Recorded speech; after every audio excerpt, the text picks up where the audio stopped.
Nu, labas vakaras, labas rytas, laba diena. Sveiki visi. Tai šiandieną esame Žolyno gimnazijos radio studijoje, kur yra naujai renovuota.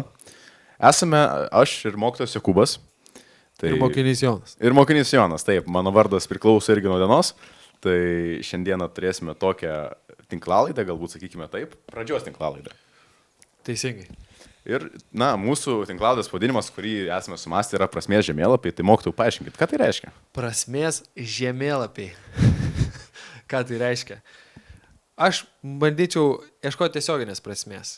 Aš manau, kad su prasmės žemėlapiais vaikai susiduria mokyklai, kai jie bando ieškoti idėjų, kurios jiems tinka, kai jie bando pasirinkti filosofijas, vertybės skirtingas, gal netgi religijas skirtingas, kurios jiems labiau tinka, tuo pačiu ir draugus, bet žinoma, pagrindė tai karjeros kelius ir savo gal bendravimo kažkokius tai būdus, kaip jie bendrauja, kaip jie save laiko, ar jie sportiški nori būti, ar jie nori būti atletiški, ar labai gražus ir pasipuošę. Tai prasmės žemėlapiai labiau susiję su tom paieškom. Ir mokykla iš esmės turėtų su tom padėti. Padeda tėvai, šiais laikais didžiąją dalim padeda, kartais netaip padeda internetas. Internetu, neribota informacija per internetą, jūs taip pat šitos dalykus klausat. Bet prasmės žemėlapiai mes norėtumėm, kad laida būtų tokia, kuri gal dar labiau padėtų vaikams orientuotis tuose prasmės žemėlapiuose. Tai būtent podcast'o idėja, šitos tinklalaidės idėja yra, kad vaikai turėtų galimybę išgirsti žmonės, kurie yra suaugę, kurie yra ne jų tėvai ir ne jų dėdės, bet gal potencialiai. Pasižiūrėsim, gal Jono dėdai pakviesim.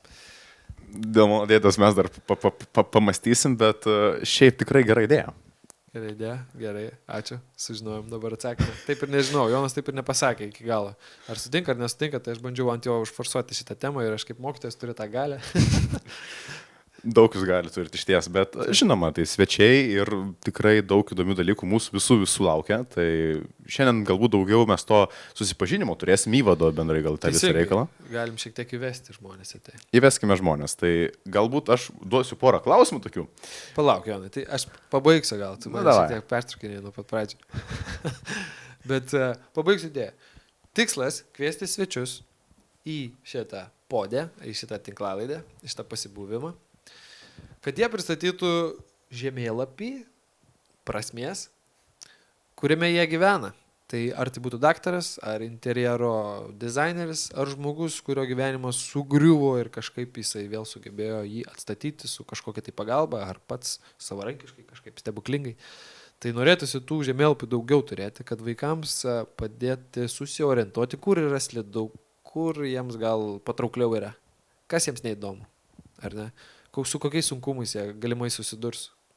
Būtų smagu, kad kai susiduri su sunkumu, tai nebūtų taip netikėta, nes tada skaudžiai gali kristi. Tai va šitie prasmės žemėlapiai turi tą prasme atskleisti daugiau tų žemėlapių ir potencialiai lengviau per juos naviguoti ir pasirinkti savo kelią.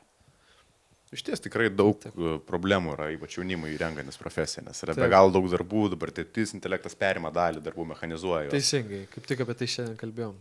Šiandien tikrai yra tas pats metas, kai dirbtinio intelekto ir visų kitų technologijų proveržys mums daro didžiausią įtaką. Tu teisus. Šiandien kaip tik su mokiniais diskutavom šitą temą apie dirbtinį intelektą ir statistika rodo taip. Labai smagu, kad atneš daugiau turto ir pinigų visiems, nes bus lengviau ir turėtų padidėti BVP šiek tiek iš valdžios pusės, iš šalies pusės, bet iki 30 metų prognozė, kol kas tokia prognozė realistinė yra globaliai, pasaulyje, darbo neteks 390 milijonų žmonių. Aišku, ne 500 milijardų. Bet jau šalia. Ne, jau tai šalia. skaičius ir tai didžiulis. Šiek tiek gąsdinantys skaičiai. Daug profesijų pakeis iš tikrųjų. Ne tik tai mechanizuos, bet ir pakeis fiziškai. Ir neišvengiamai vaikai turi atsirinkti, šitie paaugliai mūsų mokyklos, jie turi atsirinkti, kokios karjeros gali nebebūti arba iš kokios profesijos gali nebepasidaryti karjerą ateityje. Netgi baigę studijas, gal porą metų pasidarbiavę, iš karto kažkokia baimė, nenori, turbūt pasąmoninė, kyla, kad potencialiai nebebus to darbo, nebebus to kelio. Ar Tau jau kyla tokios mintis, Jonai, ar pastebi kitus? Aš pastebiu kitus ir man pačiam galbūt tokių idėjų yra. Aišku, aš dar norėčiau akcentuoti gal iš savo perspektyvos tą tokį dalyką, kad ne tik pasirinkimas profesijos, kurią galimai perims dirbtinis intelektas ar kiti jo įrankiai, bet pasirinkti profesiją, kurią tu iš tikrųjų mėgsi daryti. Nes būna tikrai ne vienas žmogus pasaulyje, kuris išsirenka profesiją, ten baigia studijas, magistrą, bakalaurus, doktorantūrą ir jų profesija jam kasdienė yra tiesiog kančia. Jie dirba, jiem nepatinka, jie daro tai, ko jie nemėgsta. Čia vaikų pagrindinė dilema yra paauglių rasti tai, kas patinka. Rasti tai, kas patinka. Bandysim to surasti per šią laidą. Aš galiu pasakyti taip, iš savo asmenės kelionės, kad bandyti yra labai gerai, aš daug išbandžiau, bet tas bandymas kainuoja laiką, nori, nenori. Ir norėtųsi, kad greičiau mokintumėsi iš kažkokių klaidų, ar kažkaip greičiau prieitum išvados, tarkim, dirbi nepatinkamą darbą, būtų smagu, kad nereiktų kelis metus dirbti jo, gal užteks pusės metų, pavyzdžiui, ar ne, sutaupai 1,5 metų ką tik. Tai to įmanoma padaryti. Aš manau, kad šitas podcastas, šitą tinkladę tikrai gali tą ir padaryti. Išties teisingai. Kai jau mes pristatėm visą šitą dalyką, tikrai norėtume, kad ir jūs biškelį apie mūsų žinotumėte. Papasakokim. Tai nežinau, trumpai apie save, ar norėtum, jūs galbūt pasidalinti mokytojau. Aš norėčiau apie tave išgirsti, Jonai. A ką jūs norėtumėte išgirsti apie mane? Jonai, apie tave. Žinau, kad tu esi aukštaūgis ir galimai esi vien už mane, tai fiziškai aukštesnis, tai ganėtinai keista, kai mokiniai yra už tave aukštesni. Norėčiau sužinoti, iš kokios tu mokyklos ateini, ar lankai kokį gal būrelį, ar turi kažkokių idėjų apie savo gyvenimą ar ateitį. Oi, tai aš dabar mokinuosi Klaipėdos ąžuolyno gimnazijoje, kaip nebūtų keista. Šiaip laisvalaikį mėgstu veikti įvairiai. Pradėkime nuo programavimo, iki sporto ir iki visų įmanomų veiklų. Sportas tai ne tik sporto salė, tai dviratis ir bėgiojimas yra visai be dalykų, ką aš mėgstu veikti. Hobis taip pat yra ir šachmatais kartais pažaisti su kokiu broliu ir daug yra veiklų, kas tiesiog mane domina. Ir filosofija, ir psichologija, tikrai yra tų sričių, kas yra įdomu iš ties. Turi vyresnį, jaunesnį brolį? Turiu vyresnį brolį, jis jau yra baigęs žmogus, tai vat jau... Baigęs žmogus, ką baigęs? Baigė liktai studijas, jei neklystu, ekspedijavimo, tai jis dirba su logistika. Tai vat toks labai įdomi profesijos pasirinkimas, toks vat jo. Supratau. Keistai nuskambėjo. Jau baigėsi kaip žmogus, tai buvo. Jau baigęs. Ne gyvenimą baigęs. Kas čia vyksta? O kaip tau sekasi prieš jį šachmatų žaisti? Dabar su šachmatais yra problema su juo, nes jis jau pagerėjo. Pradžioje aš jį išmokinau žaisti šachmatus, o dabar jis aplenkė savo mokytoją. Jis dabar jau laisvalaikiu tą šachmatus kaip prieštus gliaudo. Aišku, jis nėra pasaulinio lygio meistras, bet šiaip smagu kartais. Tokių užmatyti gerojimų. Jeigu labai supyks ant jo, žinai, kad yra toksai sportas kaip šachmatų boksas? Žinokit, negirdėjau apie tokį. Reikia atkovoti kelis raundus šachmatais ir tada sėsti prie kelis raundus reikia atkovoti boksą ir tada sėsti prie lentos ir spręsti. Ir tada sėkmės tau su sudaužyta galva, pavargusiam, taip pat gerai žaisti šachmatą. Yra čia Lietuvoje, pas mūsų universitete vienas vyrukas toks iš Ukrainos pradėjo šitą madą, pradžioje tiesiog šachmatą žaisti, o paskui jau ir pakovoti šiek tiek, su apsaugom žinoma, ir žaisti. Tai pasirodo, kaip sportas, tai yra fiziškai tikras dalykas. Tikriausiai po pirmų minučių rimto bokso, tai tikriausiai aš jau būčiau ligoninėje, nes kai brolis irgi baigęs tos visus kovos menus, tai man jau yra be šansų. Jis yra toksai žemesnis už mane, bet toks yra ant masės, tai jis jau ir turi tos jėgos. Tai labai kažkaip atrodo keista, jis dar iki šiol mane niurko kiek įmanoma. Dar niurko tave? Taip. Ką turiu omeny niurko?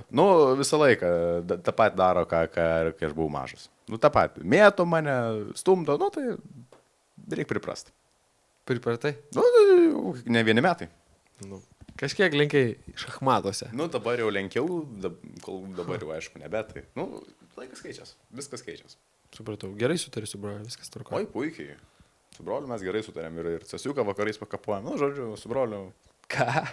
Toks išsiriškimas, čia mokytojai reikia atšviežinti tą kalbą. Counter-Strike pakapuojam vakarais. Pakapuojam. Pažaidžiat fiziškai kažkokį kompiuterinį žaidimą. Jeigu neklystu, šaudyklę. Tikriausiai. Supratau. Jonai, mes gal neviniokim per daug į vatą visų šitų žodžių. Mes jau kiek mes čia jau kalbam? Supratau. Kiek reikia, tiek ir kalbam. Kiek reikia, tiek ir kalbam. Viso labo galim pakalbėti šiek tiek apie visą šitą idėją ir tą patį dalyką. Turbūt būtų svarbu paminėti, kad mūsų mokykla jau turėjo kažkada kažkokią tai tinklalaidę, podcastą ir keletą metų jinai yra apsnūdus. Kiek metų? Porą metų, kiek žinau, kad yra. Mažiausiai. Mažų. Turbūt prieš koroną uždarė. Aš taip Taip turėtų būti maždaug prieš porą metų, tikrai. Prieš koroną uždarė tinklalaidę. Ir oficialiai aš kažkaip jau ir pernai bandžiau pasiūlyti šitą idėją kažkam tais. Ir pagaliau atėjo kažkam iki ausų, iki smegenų šitą idėją ir dabar jie jau organizuoja. Tai mūsų tinklalaidė bus tik viena iš kokių 5-6 tinklalaidžių greičiausiai. Tikrai daug yra, mačiau. Daugiau negu 5-6. Tikrai yra ten apie, bet gal ir būtų ir truputėlį daugiau. Nes kuriasi tikrai nauji žmonės, naujos klasės, nauji idėjas, tai super. Ar tau smagu, kad tai vyksta mokykloje? Ar... Pati veikla, pati idėja radijo, kad yra radijas, kad filmuojamas tinklalaidas, kad filmuojami kiti dalykai, šiaip yra gera. Žmonės gali reikšti, žmonės gali daryti dalykus, kurie mėgsta ir galbūt įgyti potencialių klausytojų ar netgi, nežinau, stojančiųjų papildomai žalyną, kurie dėl to gali jos, nežinau, patraukti tą likmę. Teisingai, gal kažkas svajoja pradėti podcastą ir pradėti tinklalaidę ir galvoja, ateisiu žalyną, turėsiu savo podcastą. Tai podcastą turėti nėra paprasta, tai visų pirma reikia idėjas sugalvoti, reikia žinoti apie ką kalbėti, nes ateit pastovėti prieš mikrofoną, bet kas taip, neišdrįsta. Taip, Jonai, čia tiesiai savo į paširdžius davė, kai sakei, reikia sugalvoti idėją. Kaip sakyt, kartais reikia. Kartais reikia, bet aš tai asmeniškai labai džiaugiuosi. Tiesiog suorganizavom, pasikviečiau mokinius į kabinetą ir pasirodo jau iniciatyvos pilnos kelnes buvo pas kai kurios mokinius, tai kažkaip jie sugebėjo su savo charizma užburti kitus taip, kad kiti irgi įmėsi iniciatyvos ir būrėsi mažas grupelės ir dabar potencialiai paleis 5-6 laidas. Tai man didžiausias džiaugsmas tai yra, nes aš tikiu, kad netgi man iš čionais išėjus, iš šitos mokyklos, tikiu, kad tai tęsis ir toliau. Ir tai žinoma, čia ne kažkoks mano kūdikėlis ar kažkas. Aš labai džiaugiuosi. Tarkim, jeigu matei pirmam aukštai yra stalo tenisai ir stalai išstumti. Tai kai aš atėjau, nuo koronos jie buvo suskleisti ir padėti. Visą laiką. Nuo koronos. Nors jau buvo praėję kuris laikas po koronos. Tai aš tik atėjau, išstumiau stalus, atnešiau senas raketės iš draugo, paėmęs. Ir vaikai nuo to laiko iki pat dabar kiekvieną pertrauką žaidžia. Tai atrodo toks mažas judesiukas, pastumėjimas, tai iš viršaus žiūrint, tai labai smagu tą matyti, kad kartais reikia tiesiog nukreipti ir jau kažkas vyksta. Nes prieš tai, supranti, tai daugiau laiko telefonuose tiesiog paprasčiausiai, o dabar tas laikas gali būti pakeistas į bent jau arba žaidė, arba žiūri, stebi, kas vyksta ten. Bet maži žingsneliai visada ir daro didžiausius dalykus. Teisingai, tiesiog tas akmenukas, ar ne, arba ta gniūžtė, kuri sukelia avalančą, ar ne? Taip, jau to tokio postumio reikia kartais padaryti. Teisingai. Tai būtų smagu išsiaiškinti, kokio dar postumio reikia mokiniams. Ir aš manau, kad šitą tinklalaidė atskleis. Nebūtent mūsų, bet aš tikrai bandysiu klausytis kitas tinklalaidės. Ir aš taip stengiuosi iš jūsų kažką išgirsti, kokių jūs temų norite, apie ką mes turėtume pakalbėti, kas aktualu. Tai norėtųsi daugiau tokių dalykų. Nes prasmės žemėlapių podcastų toks tikslas ir yra bandyti atrasti tuos kertinius taškus, kur pastumėtų vaikus, paauglius link geresnio gyvenimo. Taip, kuo plačiau, kiek manau, paimti visą reikalą ir pamėginti. Taip.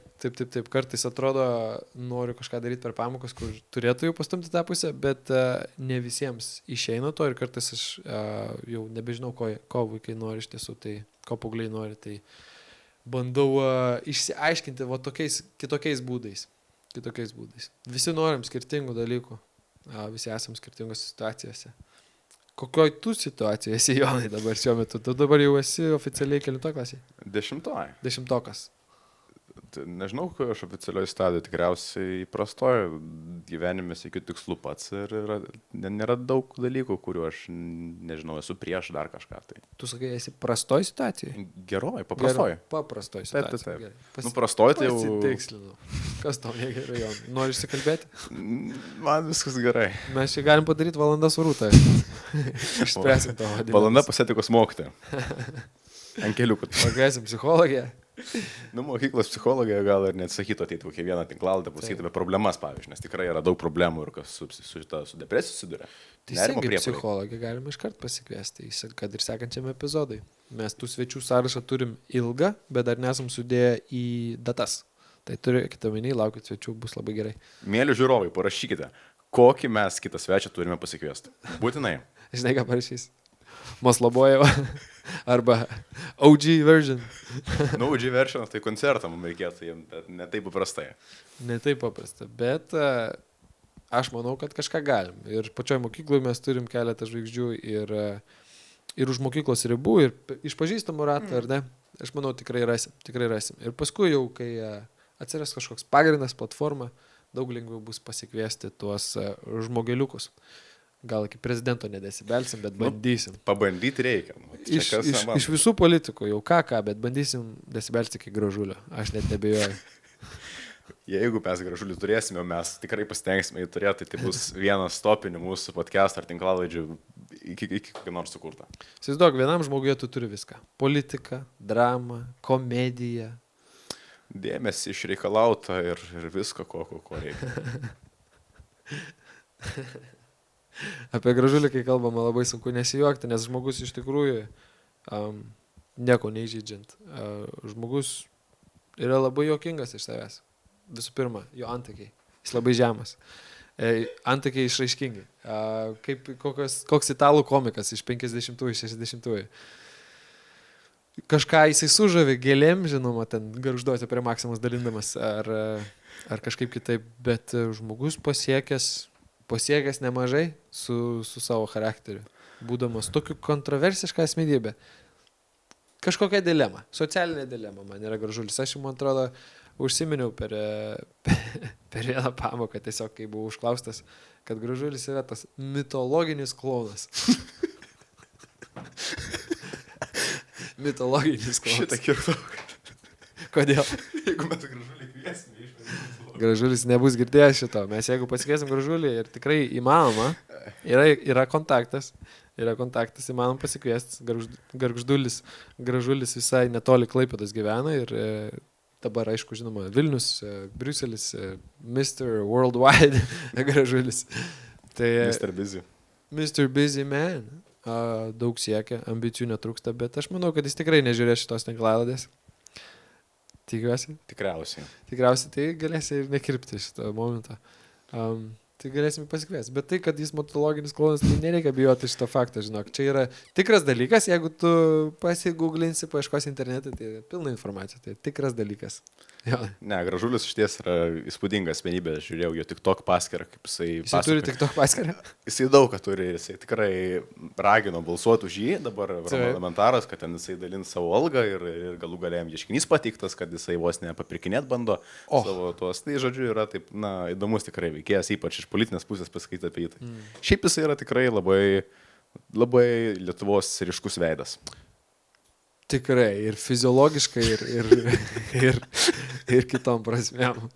Bet aš tikrai nežinau, ar yra daugiau politikų, kurie naudoja TikToką, pavyzdžiui. Aš mačiau Žemaitaitį, kaip jisai pasakojo, kaip jisai nemoka mokesčių. Jisai teisinosi, kaip jisai gerai moka mokesčius, iš tikrųjų jis ten iš savo turto gal porą tūkstančių sumokėjo. Jisai turi ūkį lyg taip siforminės tenai, jisai uždirba kažkaip labai keistai tik tai tiek, kiek įstatymų parašyta ir jisai tenai sumoka labai nedaug. Taip. Porą procentų jis ten sumoka. Bet čia yra... Su mokesčiais yra visiškai atskira tema. Klausimas, man visada yra klausimas toks. Jeigu žmogus nemoka mokesčių, bet jis ateina į atsakingas pareigas, daryti šalę geresnę, tai oficialiai mes jam mokam pinigus, jisai iš mūsų uždirba algą ir jisai gali skirstyti tuos pinigus ar nedaryti sprendimus. Ar tada jisai toliau nemoka mokesčių, ar tada jis jau pradeda mokėti mokesčius, nes jis tiki, kad tie mokesčiai įmanoma, kad bus paskirstyti tvarkingai. Tai man klausimas visada buvo, ar žmogus, kuris nemoka mokesčių, nepasidaro tokio didelio įpročio nemokėti mokesčių, kad netgi kai tampa tokioj pozicijoje, kur jau ateina geras lyderis ar ne geras prezidentas, geras karalius, išmintingas karalius, tas mitologinis, kad jau visa valdžia jau yra tvarkinga ir keliai tvarkomi, ar ne? Ir viskas yra tvarkomi. Ir tada žmogus Gerai, viskas. Dabar aš jau mokėsiu mokesčius. Ar tas įprotis viso labo yra toks didelis ir gilus, kad netgi kai pradeda viskas gerėti, gražėti ir jau tu pradedi pasitikėti valdžia, tu vis tiek toliau nemoki mokesčių, nes esi taip pripratęs. Žinoma, čia dar žiauresnė situacija, nes Žemaitaitis jau yra politikas, tai jis jau turėtų lyg ir mokėti mokesčius, nes savo algą moka iš esmės. Ir naudojasi šitais. Ką tu manai apie mokesčių mokėjimą, mokinį Jonai? Taip, mokesčių mokėjimas labai svarbus. Žiūrovai, mokėkite mokesčius, nevenkite mokesčių. Iš tiesų. Šiaip yra būdų, kaip galima mokesčių, sakykime, taip, sumą sumažinti. Tai yra tam tikrai kitokie sprendimai primami, bet mes apie juos... Yra labai plona linija, Jonai, tu pats žinai. Teisiškai įmanoma labai mažai mokėti mokesčio. Teisiškai įmanoma registruoti savo netgi kūną kitoj šalyje. Ir tu čia tik tais lankaisi. Žiūrėkit, Palangoj prie vietoj dušinių stovi namas didžiulis. Jūs nestėjęs per Birutės alėją ir ten yra toks didžiulis namas prie pat kopų tenai. Taip. Žinokit, į jį mokama 20 eurų bauda, neklystu, ten per metus ar per mėnesį. Nes ten nestovi dušinės. Taip yra teisiškai apiforminta dalykas. Ir čia yra spraga. Nes per teisinės spragas apeinama ir taip nemokama mokesčio. Labai gražus namas. Tarp kito labai gražus ir ten turėjo būti dušinės. Nesenai pravažiavau tenais su broliu su dviratukais ir ten kažkaip atkreipėm dėmesį. Tikrai, žmonės šiais laikais sugeba architektūrinius tokius gerus sprendimus rasti, bet kad už viso to slepiasi tokie niuansai, aš tikrai nežinojau. Bet Palangoje yra visiškas chaosas, jūs žinote. Tarp keisto žmogaus su negale, kuris su didelę kolonėlę visada leidžia garsiai muziką ir keistai šoka. Tuo pačiu kas antrą žingsnį po bokso kriaušė. Palanga yra pagarsėjus tokiais chaotiniais dalykais, tai korupcija tikrai nestebina. Palangos korupcija turbūt yra didžiulio masto. Ne, čia ne tiek, kad Palangoje visos valstybės įstatymai tai yra daugiau, bet aišku, Palangoje aš mačiau tokį vieną atvejį, kad, sakykime, dabar nesiniai per žinias rodė, kad sprogo elektrinis paspirtukas ir sudegė pilnai namai. Tai kol rekonstruoja tos namus ar ten, nežinau, savivaldybė likti ar viešbutį davė, ta prasme, išnuomavo tiem žmonėm, kad jie galėtų, vis tiek toks tam tikras toks aktas, nežinau, gerumo, vis tiek yra tam tikras dalykas. Čia tikriausiai skambina kažkas. Taip. Bet jau nebeskambina. Numečiau. Tai va, bet šiaip Taip, žiūroju, visi priartina mamą. Kai mama skambina, reikia pakelti ragelį. Nebūtinai, priklauso nuo santykio. Bet čia ne mama skambina. Taip. Tai galbūt reikėtų biškelį rubriką pristatyti dar mūsų. Rubrika. Bet pabaigiam ties elektriniais paspirtukais, kurie sudegino namą. Man tai yra didžiausias priešas elektriniai paspirtukai. Aš jų nelabai mėgstu. Aš nežinau, ar jūs mėgstat. Aš suprantu, kad galėt važiuoti nesuprakitavęs kažkur, žinai, ir greitai, ir be pastangų. Aš su savo dviračiu visus paspirtukus lenkiu be pastangų. Užtenka turėti paprastą plentinuką, nebūtinai naują, nebūtinai brangų. Ir jie su savo plonom padagom taip gražiai rėda, čia pas miestą turim sutvarkytas gatves ir panašiai. O su tais elektriniais paspirtukais tu ten zvimsi, paskui susprogdinsi savo namą. Kas čia žino? Taip. O kaip jūs manote, Kubai, kokiu greičiu gali važiuoti paspirtukas? Atsakykime, ne tiek Xiaomi, kurie yra paprasti tokie miesto, kurie gal 20 važiuoja ir juos apdedat, bet kiek galite normalesni važiuoti? Normalesni? Tu juokauji, ten žmonės prisideda tų motorų turbinų. Bet greitai maždaug. Ir važiuoja labai greitai. Aš tau galiu pasakyti, aš esu matęs paspirtuką, kuris važiuoja daugiau negu 70 km/h. Esu matęs 120. Esi matęs 120. Jona, kaip tu užfiksavai tokį paspirtuką? Ne tai, kad užfiksavau, bet yra... Internete? Ir internete, ir, man atrodo, gyvai dar, nes gal yra užfiksavęs, bet ne kaip jis rieda, nes yra... Čia Lietuvoje? Lietuvoje yra paspirtukų, kurie yra legalūs kelių važiuoti. Viešam eismui jie nėra skirti. Nors turėtų būti pagal savo galingumą ir jų galingumas yra toksai, kad jie gali, esu matęs galbūt važiuojantį gal 90 paspirtuką, tiesiog miškų mūsų dragūnų, tai yra tokių. Ir pavyzdžiui, kiek dragūnų miškų važiuoti ant 90, čia yra nuodėmė, dragūnų miškų važiuojant yra mamytės su vežimėliais. Ir senukai, kurie bando ten iš miško kvartalo šiek tiek prasieiti, dar šiek tiek pensininkai, mūsų senjorai. Yra vaikai, tėveliai su vaikais, kurie taip laksto zigzagais. Žmogus važiuojantis ant 90.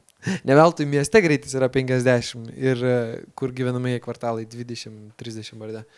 Tai 90 yra mirtinas greitis važiuojant tokiu viešu taku. Aš esu tą matęs Palangoje. Aplink Basankį yra tokių, Basanavičiaus gatvėje yra tokių, kurie taip laksto ir taip nemalonu jie. Pat tave, tai jeigu tu kažkokį judesį darai netyčia, bet kada tave gali partrenkti, nes jis visiškai šalia pralekia. Jau mes su plentinukais, kai važiuojam, jau aš matau, kad yra šiek tiek to pavojaus. Jau būtų geriau, kad plentinukams būtų atskiras. Kaip jeigu jau taip dabar populiarėja plentinukai, dviratai, sportiniai dviračiai ir tas sportas apskritai, tai turėtų būti kažkoks pėsčiųjų, lėtesnių vairuotojų ir tada plentinukai, kurie galėtų su tais paspirtukais gal ir dalintis to taku, bet turėtų būti kaip atskiras, nes tai viso labo labai pavojinga. 90 yra labai daug, Jonai. Nu, tai yra paspirtukų, kurie užtuninguoti taip, kad jie gali važiuoti ir apie 200, yra tokių, bet tai yra kosmosai palyginus. Nes visų pirma, saugumas, tai visai sumažėja, kai tu važiuoji 20, esu girdėjęs, kad irgi ten pat Dragūnuose, kad kažkur važiavo elektrinis paspirtukas ir ėjo vyresnio amžiaus moteris, tai ranką sulaužė ir dingo. Ir dingo? Nu, tai tiesiog pabėgo, ar kas ten buvo, aš nežinau. Nu, tai yra problema ir tai yra visuotinė problema. Kol valdžia nesugalvos, kaip tą problemą spręsti, mes toliau turėsime traumas, toliau turėsime problemas. Taip. Ar jūs matėt, kaip su tais boltais važinėja paspirtukais? Su boltais važinėja visaip, ten po 2, po 3 ir po 9, nežinau. Esu matęs, kaip numeta jį nuo tilto. Kažkada tai. Nuo tilto? Ten buvo įkeltas video, kaip kažkas meta, ar ten nuo balto tilto, nuo kažkurio tai tilto metė paspirtuką. Į upę? Nu, į upę. Vargšė, mūsų neris. Gerai. Tai su elektriniais paspirtukais aš labai linkiu mūsų valdžiai susidoroti kažkokiu geruoju būdu. Ne, galbūt priimti įstatymų, kiek greičiai būtų tinkami kokiuose gyvenvietės važiuoti. Teisingai. Tai galbūt logiška. Arba, kadangi dviračių galima važiuoti ir keliu, tik tai tu turi būti su šviesomis taip toliau, leisti jiems pagal visas kelių eismų taisyklės važiuoti plentu. Tik jiem turėtų būti tada kokia atskira kategorija. Aš manau, jūs pastebite, turbūt mieste dviratininkai važiuoja pagrindiniu keliu. Nes jie važiuoja 30, 35 kartais ir iki 40 ir daugiau, jeigu nuo kalno.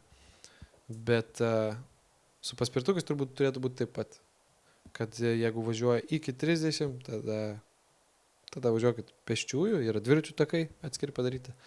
O jeigu jau jūsų transporto priemonė, ta paspirtukinė, yra 50 plus, tada važiuokit pagrindiniu keliu kaip su motociklu. Tada taip, tada reikėtų motociklo teisų. Su motociklo kažkokiu teisų, teisingai, nes tas pats eismas galioja, tie patys įstatymai.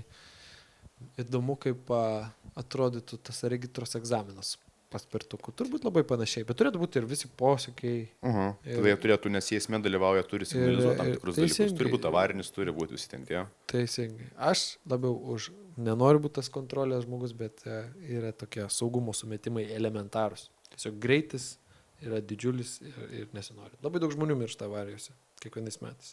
Aš nesakau, kad nuo paspirtukų, bet aš manau, kad nuo motociklų. Ir nuo paspirtukų miršta nemažai. Taip. Šiubingi dalykai, bet mes neišsiplenčiam per daug, neaišku, kiek čia išlaikysim šito turinio. Ne, tai turinio visada atsiras. Ir tema apie paspirtukus tikrai dar pasikartos, manau, kai kalbėsime apie saugumą, apie gal su kažkokiu, tai, nežinau, regitros darbuotoju, kuris dirba toje srityje ir galės. Galėsim regitros darbuotojui pasikvies, ką tu manai, ir plus entuziastą. Entuziastą, kuris tikrai mėgsta tos dalykus. Arba kokį nors policininką, kuris nekenčia paspirtukininkų. Ir entuziastą kartu. Ir jie viens kitą turės kalbinti. Potencialios muštynės grėsia tada jau. Nu, arba nori, bet ten, kur atėmėjom teisės ir dar pasikvies policininkų, kur tikrai nemėgsta tokių huliganiškų vairuotojų. Teisingai. Galima tai padaryti. Turbūt nesitikėjai, kad kalbėsime apie elektrinius paspirtukus šiandien. Daug ko mes įsitikėjom, bet gyvenimas pilnas nuo naujų dalykų. Reikia išbandyti viską. Teisingai. Prasmės žemėlapį nuo iki.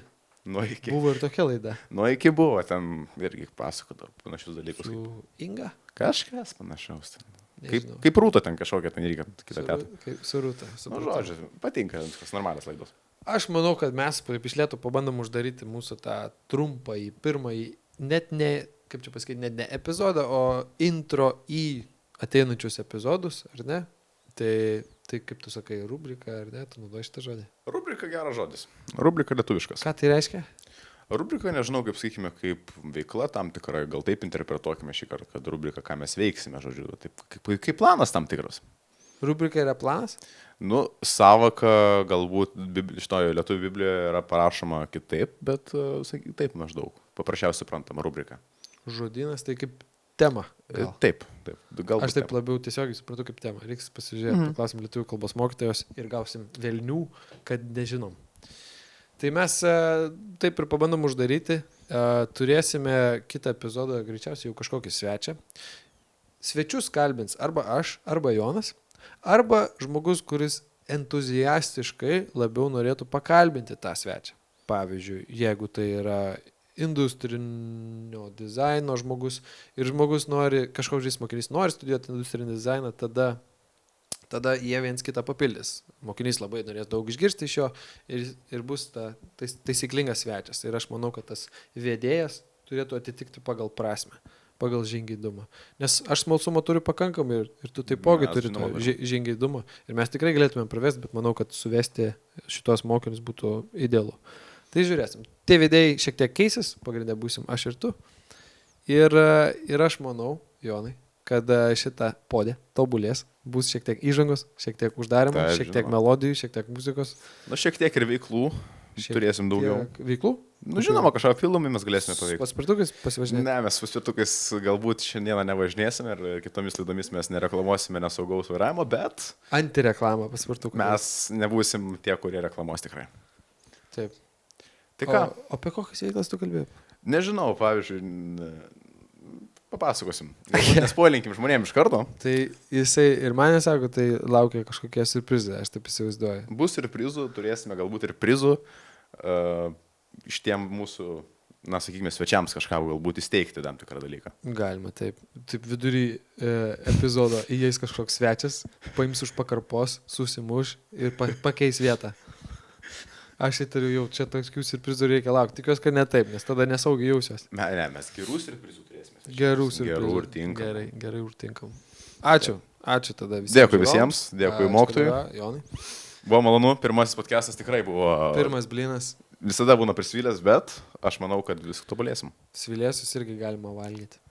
Nu, išskyrus vėžį sukelia. Daugiau ogienės reikia. Tai ką, dėkui.